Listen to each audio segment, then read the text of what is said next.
네, 안녕하십니까. 오늘은 과목 중에 운동 처방론에서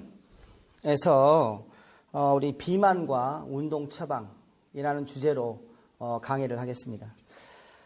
비만과 운동 처방에서 우리가 이제 세세 항목으로 언급하고 있는 것이 비만이란 비만의 측정 방법, 비만의 요인, 비만과 합병증, 효과적인 체중 관리라는 이제 세세 항목이에요. 여러분들 이제 그 교재가 특별하게 없어서 일단 강의 자료에 조금 더 주목을 하시면 좋을 것 같습니다. 비만 인구는 굉장히 많이 증가를 하고 있죠. 전 세계적으로 비만 인구의 증가가 급속도로 높아지고 있고, 또한 비만이 각종 질병의 원인이 되기 때문에 비만을 잡는 것은 굉장히 인간의 어찌 보면 요원이다라고 말씀드릴 수 있고요. 또 비만 시장은 너무나 많이 큽니다. 그래서 이 비만으로 인해서 결국에는 체중을 줄이기 위해서 각종 무슨 뭐 식이요법이니 각종 약이니 뭐 이런 것들이 많이 쏟아지고 있죠. 그만큼 이제 우리가 뭐 좀 더 미용적으로 예뻐지고 싶고 날씬해지고 싶고 또한 건강을 위해서 체중을 좀 조절하고 싶고 하는 이런 것들이 많습니다. 우리가 이제 비만으로 인해서 최근에 우리 위장 사고도 있었죠. 위장 절제술을 하고 난 후에 합병증으로 인해서 사망한 사례도 최근에 있었고, 결국에는 이제 어떻게 체중 감량을 할 것인가가 관건인데, 결국 이제 수술적 치료, 즉 위장 절제술 또는 위장 밴드 수술 뭐 이런 것들이 굉장히 많아요. 일반 외과에서 수술을 하는 이런 경우 결국에는 사실 여기까지 가지 않고 결국에는 우리가 운동을 통해서 적절하게 칼로리 소비를 하면 되는데, 결국에 이게 불가능하다면 결국에는 이제 위장 수술까지도 하는 경우를 우리가 이미 알고 있을 겁니다. 자, 오늘 할 내용이 이제 비만입니다. 우리가 이제 비만하게 되면 정의를 표준 체중에 비해서 지방 조직이 과다하게 분포된 상태를 우리가 비만이라고 하는 겁니다. 근데 이제 비만에 보면 과체중이라는 용어가 또 나오죠. 과체중은 정상 체중과 비만 사이에 있는 것을 우리가 과체중이라고 얘기합니다. 표준 체중을 초과한 상태가 바로 과체중인 것이죠. 자, 우리가 이제 에너지를 섭취하죠. 밥을 먹습니다. 그러면은 이 에너지를 우리가 어디에 사용하는가? 일반적으로 우리가 섭취한 에너지는 대부분이 기초대사에 사용을 합니다. 기초대사라는 것은 뭐냐면, 우리가 이렇게 일상생활을 한다, 생명을 유지한다, 이렇게 하기 위해서는 에너지가 필요하죠. 그 에너지로 거의 60, 70%를 소비를 합니다. 자, 나머지 이제 20%가 좀 업무상 어디 이동해야 되고 계단을 걸어 올라야 하고 이제 이러한 것에 20%를 사용을 해요. 그 다음에 이제 음식물을 소화하는데, 예를 들어서 1000칼로리를 먹었습니다. 그럼 이 1000칼로리가 그대로 내 몸에 들어가는 게 아니고 이 1000칼로리를 내 몸에 저장하고 운반하고 하는데 역시 칼로리를 좀 씁니다. 그것이 10% 정도라고 합니다. 음식물을 소화하고 흡수시키고 이거를 다시 대사하는 과정에서 사용하는 게 10%라는 거죠. 결국에 이제 대부분이 기초대사로 60에서 75%를 사용을 하는데, 우리가 섭취하는 에너지가 너무나 많아지면 기초대사는 한정 정해져 있습니다. 자기 몸 체중에 따라서 기초대사는 이미 정해져 있는 거예요. 그런데 그 이상의 에너지를 먹었습니다. 그러면 기초대사하고도 너무 많이 남는 거예요. 이 너무 많이 남는 것을 결국에 어디에 써야 될 겁니까? 운동이나 행동요법을 통해서 칼로리를 써야 하는 겁니다. 그런데 쓰지 않았어요. 그러면 이게 어떻게 됩니까? 내 몸에 차곡차곡 쌓여가는 겁니다. 탄수화물을 아무리 많이 먹어도 이 탄수화물은 지방화되어서 지방 조직에 저장이 됩니다. 지방도 조직이 있어요. 근육뿐만 아니고 지방도 조직이 있어요. 조직이라는 건 뭐예요? 쉽게 분해되지 않는 아주 단단한 덩어리 형태로 된다는 겁니다. 자, 그래서 이제 우리가 이 섭취 에너지는 굉장히, 그러니까 우리가 섭취하는 에너지를 줄이는 것이 어찌 보면 굉장히 비만을 예방하는 가장 좋은 방법이 되겠습니다. 비만을 측정하는 거는 다양한 방법이 있습니다. 브로카법, BMI법, 스킨폴드 캘리퍼, 즉 피부 두겹법이죠, 이거는. 자, 우리가 운동 검사 및 처방에서 여러분들 피부 두겹법 보셨죠? 자, 피부 두겹법 어디를 측정해야 한다? 알고 계신가요? 기억나시는가요? 기억이 나지 않으신다면 다시 한번 보도록 하십시오. 우리가 어디 오른쪽 우측을 측정을 한다. 배꼽에서 2cm 오른쪽을 측정한다. 수직으로 측정을 한다. 이게 다 이런 것들. 이게 피부 두겹법입니다. 그 다음에 이게 이제 수중체중법입니다. 자, 수중체중법 골든 스탠다드라고 말씀을 드렸죠. 자, 결국에는 지금 운동 처방이지만 건강 체력 평가하고 동일한 거예요. 비슷하잖아요. 자, 그 다음에 이게 임피던스입니다. 자, 임피던스는 뭡니까? 생체 전기 저항법입니다. 전류를 몸으로 흘려보내서 하는 거. 자, 그 다음에 방사선에 의한 검사입니다. 자, 방사선 검사. 자, 뭡니까? 자, 이 검사도 결국 우리가 할 수가 있고요. 그 다음에 초음파에서 할 수도 있습니다. 그러나 역시 초음파 검사는 건강체력평가에서 말씀드렸지만 한때는 이 적외선을 이용해서 했는데 이것도 없어졌다. 초음파를 이용해서 할 수 있지만 초음파 검사비가 비싸기 때문에 역시 또 이것도 많이 사용하지 않죠. 또한 WHR, 웨이스트 힙 레이시오죠. 하기도 합니다. 자, 이렇게 다양한 측정법이 있어요. 자, 브로카법이라는 것. 제너럴하게 우리가 아주 쉽게, 러프하게 본다면 이 브로카법을 하기도 합니다. 이 브로카법은 어떻게, 공식이 무엇이냐. 키에서 100을 빼는 거예요. 그래서 이거를 0.9를 곱합니다. 자, 이 수치가 바로 이제 브로카법이에요. 170cm다. 그러면 70, 79, 63. 그렇죠. 6.3. 자, 이 수치가 얼마냐에 따라서 우리가 비만도가 있다 없다라고 합니다. 하지만 이거는 동양인의 경우에는 체구가 작고 근육량이 많고 하는 이런 우리 동양인에는 좀 맞지가 않다. 일반적으로 볼 수 있는 검사다. 자, 전 세계적으로 BMI 많이 한다고 그랬죠. 키를 미터로 환산을 해서 미터의 제곱 분의 몸무게다. 그러니까 몸무게로 신장의 제곱을 한 것을 나누면 되는 거예요. BMI. 자, 그 다음에 이제 피부 두겹법. 피부 두겹법의 상관도는 그리 높지 않다라고 말씀을 드렸어요.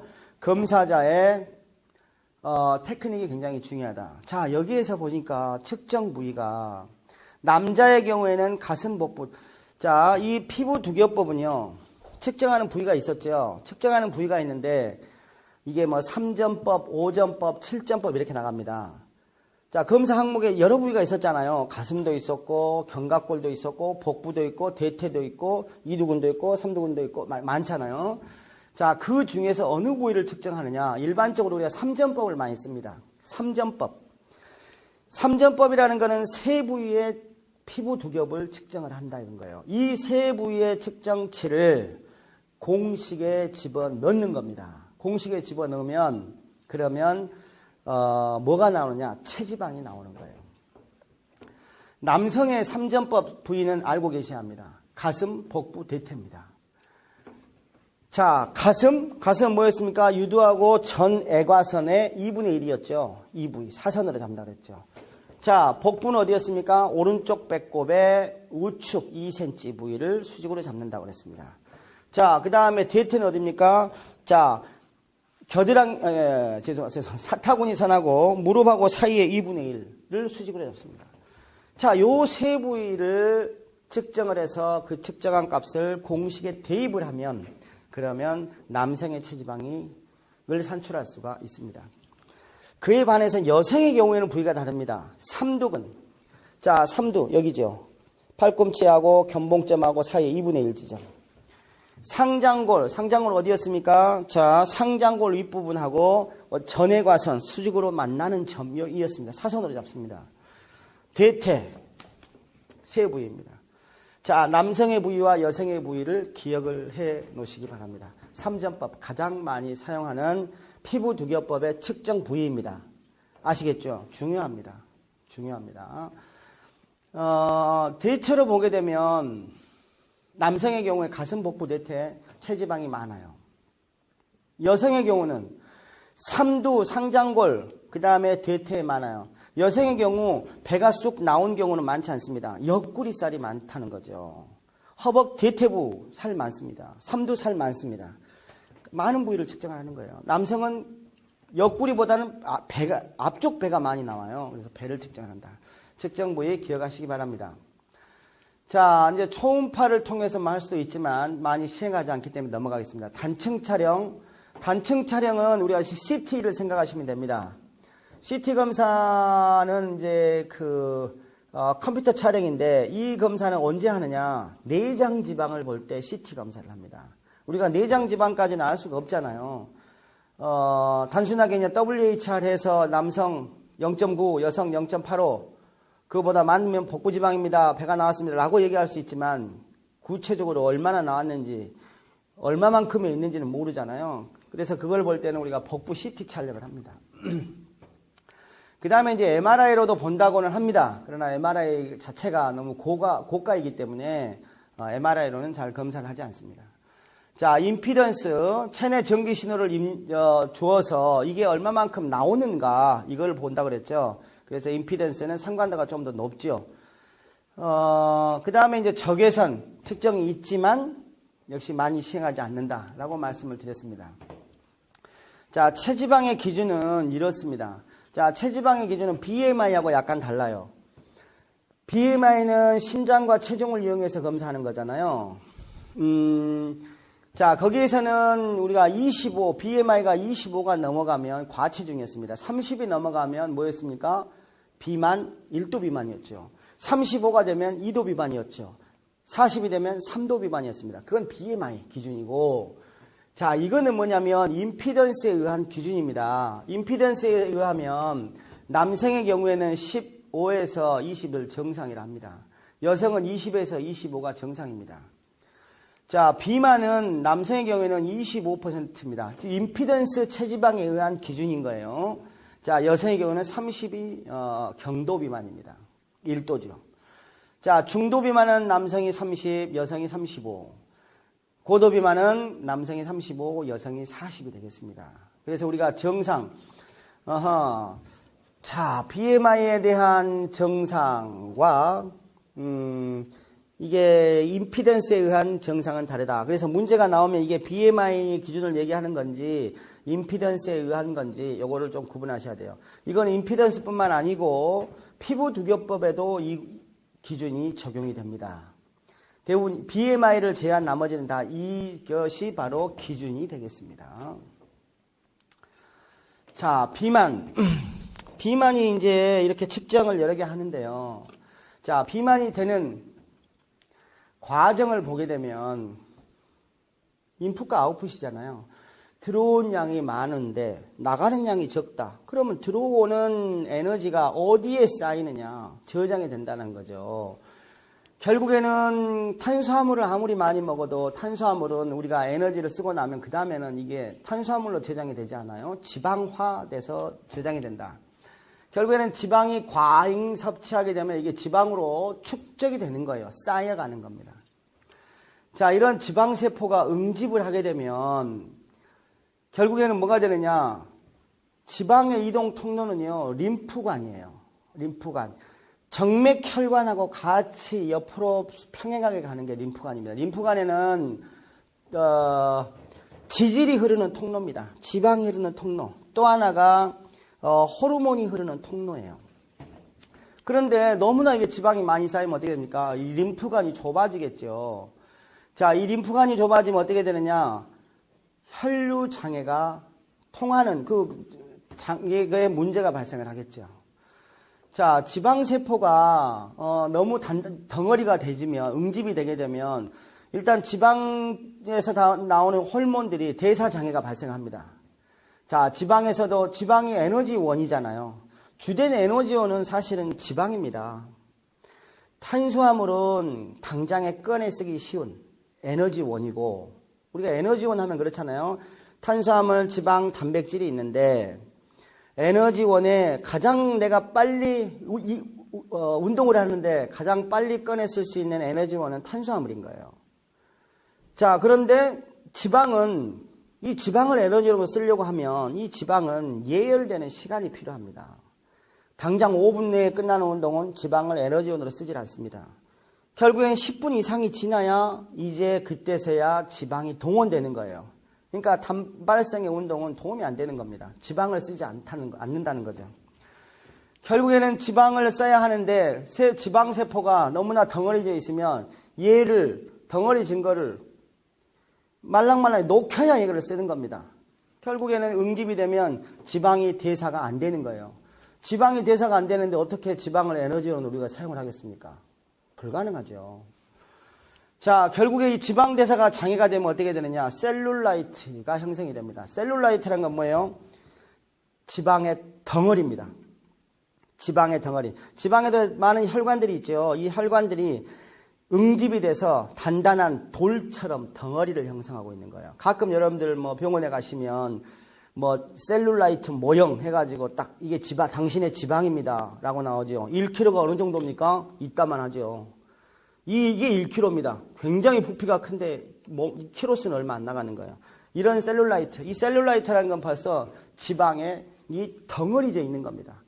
덩어리져 있다는 것은 에너지로 내가 쓸 수 없다. 지방은 굉장히 한 분자가 많은 칼로리를 냅니다. 그러니까 굉장히 아주 좋은 연료죠. 좋은 연료인데 쓰지 못하는 연료가 된다는 거죠. 결국에 혈류장애가 되면 체액이 정체되고 그러면서 점차적으로 진피가 지방 조직의 두께가 점점 더 딱딱해지는 겁니다. 그렇기 때문에 혈액순환이 더 안 되죠. 그러니까 결국에는 더 덩어리가 되는 겁니다. 이게 이제 비만이 되는 과정이에요.